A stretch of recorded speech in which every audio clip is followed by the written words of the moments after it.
I am Harriet Tubman. I am Harriet Tubman. Do you know what the North Star is? It's one of the brightest stars in the sky. Unlike other stars, which may seem to move, the North Star always stays where it is. When you find it, it'll show you which way is north. Today, people may know my name as Harriet Tubman, but when I was born, I was called Araminta or Minty. I was the fifth of 9 children born in Maryland around 1822. When's your birthday? I don't know.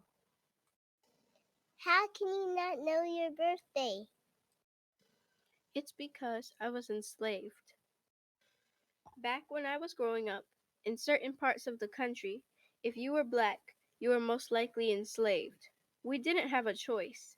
Being enslaved meant we were forced to work without pay. We were treated terribly. I cut my hand. I don't care. Keep working. Can we have water? No. Keep going. We lived in tiny shacks with no windows. We slept on the floor or in boxes filled with straw. As children, we had to wear sacks, and they certainly did not celebrate our birthdays or keep records of when we were born. Worst of all, being enslaved meant we were property, no different from a horse or a piece of furniture. That meant my family, my mom and dad included, was owned by someone else. They could sell us, and they did. Where are my sisters going? Our owners sold them. They'll have new owners now. Please, Mama. Please don't let them take us. Slaves were supposed to do whatever our owners told us.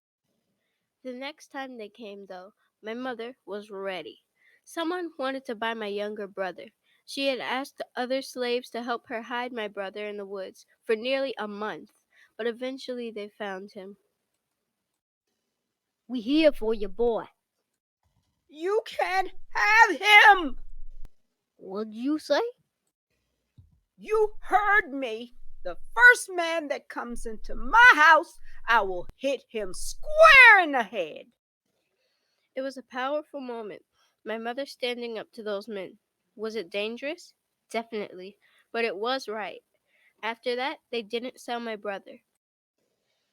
As early as I can remember, I loved listening to my mother tell stories. She taught me some of life's most important lessons. Being enslaved, it was against the law for us to read or write. But she told me stories from the Bible, including the tale of Moses. He was the leader of the Israelites. He led them out of slavery to freedom. freedom from slavery, huh? I like this story. When I was around 6 years old, it was my turn to start working. I still lived with my family, but my owners hired me out to another farm. See that water? We set traps for muskrats in there. Get in and see if we caught any. But, but the water, it's freezing. You talking back to me? You get in that water or else. What would happen if we didn't do what they said? Our owners would whip us, or worse. Stop working? Now you're in real trouble. I know it's scary, but by hearing my story, I hope you'll find strength you never knew you had. That's what happened when I was around 7 years old. I was working in my owner's house and went to grab a lump of sugar from a nearby bowl.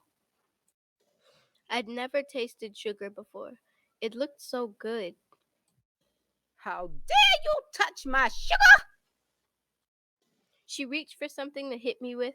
I ran as fast as I could. When I got to someone else's farm, I hid in their pig pen. That's how scared I was. For 5 days, I stayed there, hiding in the mud, fighting the pigs for potato peelings and scraps of food. Eventually, I was starving and came back. When I did, they beat me, but now people started to realize I wasn't afraid to protect myself. By the time I was 12, I was working outdoors every day, where the hardest work was done. I hoed, harvested, and lifted heavy barrels of flour. I got so strong I was chopping so much wood, even the men could barely keep up. How much did she chop? Half a cord. Girls can't do that much. You tell her that. Working in the fields gave me more than physical strength. It gave me time to learn from other enslaved people, time to consider new ideas. Did you hear? 3 slaves escaped the Brody's plantation. Escaped? They went up north, out of Maryland, where slavery is illegal. Up there, everyone's free, just like we should be. During that time, I spent many nights looking at the sky. My father was the one who taught me about the North Star. It always points north. That's where black people are free, right? In the North? Exactly.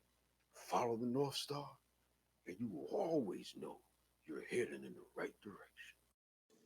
Slavery was so terrible, you may be wondering why we didn't all run away.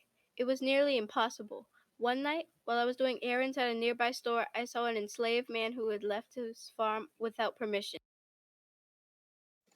I could have stopped the man from running, but I refused to. Enraged, a supervisor from the farm picked up a heavy weight aiming for the slave. It hit me instead. Hard. I got knocked out. It was an injury that forever changed my life. Since I didn't die, I decided God had a plan for me and was guiding and protecting me. After my injury, I started having vivid dreams. I'd be flying like a bird over fields and towns, over rivers and mountains in the air. I'd reach a great fence, and on the other side would be a big, beautiful field. But each time, no matter how hard I tried, I could never get over that line. When I was around 22, I got married and got rid of my childhood name. Now I was Harriet Tubman. Soon after, I found out that I was about to be sold. What should we do, Harriet? Our new owner may be even meaner than this one. Someone else who could take me from my family and hurt me? I know there was only one choice. I must escape. My brothers and I planned to escape, but they got scared and turned back, so I went all by myself. I traveled by night following the North Star just like my father had taught me. This is the way. It'll always lead me right. There's slave hunters all over. Wear these men's clothes so no one will recognize you. You're saving my life.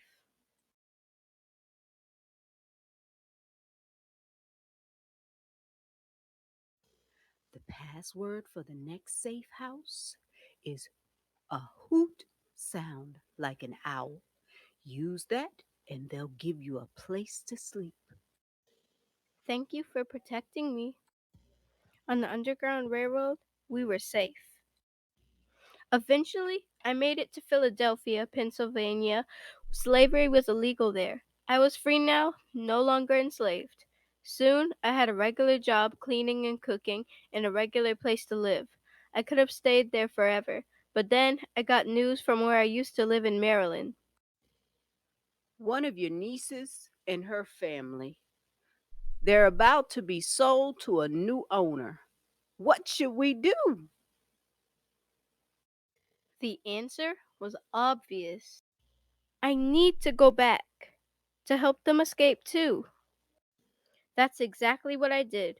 A year after I escaped, I snuck back into Maryland thanks to my own trip on the Underground Railroad. I knew people who could help us. We can hide them in here. When it's dark, we'll sneak them onto a boat and get them out of the state. Harriet, you sure this is smart? If you get caught helping them, they'll sell you back into slavery. You lose your freedom and everything you have. No question. It wasn't safe, but it was right. In a daring escape, I snuck my niece and her family to the closest city, Baltimore, Maryland, then out of the state to Philadelphia. So we're free now? We're not slaves anymore? You're free! They were the first people I freed, but certainly not the last. On my next trip back to Maryland, I helped free my youngest brother, whose name was Moses, as well as two other men. The way you're leading people to freedom, you sure I'm the one who should be called Moses? After that, I made another rescue trip and another. I rescued family and friends. On the Underground Railroad, we used hiding places like attics, potato cellars, and barns. Some folks even built secret tunnels and hidden rooms, like fake closets. I also continued wearing disguises. To stay out of sight, I traveled by night, sticking to the back roads. I also made many of my trips in the winter when people couldn't be outside their homes. Occasionally, it was so hard to walk over the mountain passes, even the bigger and supposedly stronger men would want to stop. You sure it's safe? It looks deep. The water's cold, but you'll make it. Now hurry before anyone sees us. Follow me. I always kept them going, leading the way. On this particular night, we ran out of money, but I was so committed to keeping everyone safe that I gave away some of my own clothing, including my underwear, to pay for the place where we slept. Over 11 years, I went back to Maryland 13 times, personally freeing around 70 people. To keep them safe, I led many of them to Canada, which is where I brought 5 of my siblings, my niece, and even my own parents. My family had been separated for nearly 7 years. The more I fought against slavery, the more I realized that the only way to win was to end slavery itself. That chance came as the Civil War began. The northern part of the country wants to stop slavery. The South wants to keep it. At first, I took care of wounded soldiers, but soon my best talents were put to use. Soon after, I became the first black woman ever to lead an armed raid into enemy territory. With the information we found, we successfully fought the Southern soldiers. Most important, we proved that black people could serve in the military just as well as white people. Follow me.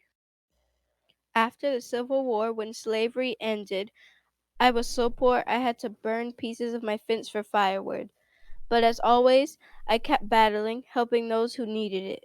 When I was nearly 90 years old, my dream of helping others grew even bigger as I established a new home in Auburn, New York for poor, old, and sick black people. We'll take care of you here. In my life, I was told I couldn't make my own choices, told I would never escape, but I did. I fought for my independence, and once I had breathed the air of freedom, I knew I needed to help others breathe it too. The measure of success isn't what you achieve for yourself, it's what you do for others.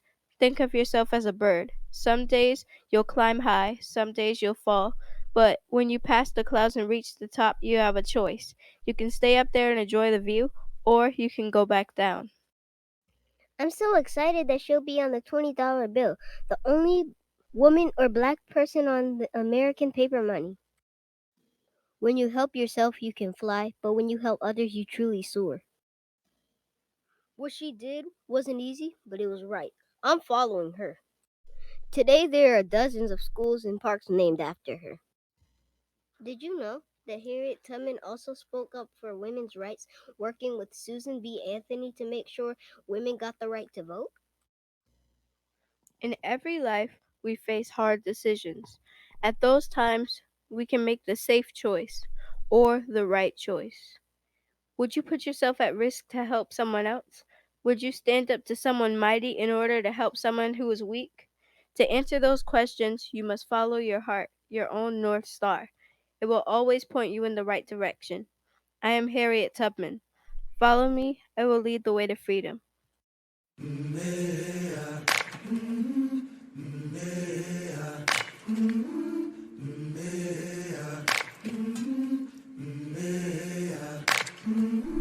I've been walking with my face turned to the sun.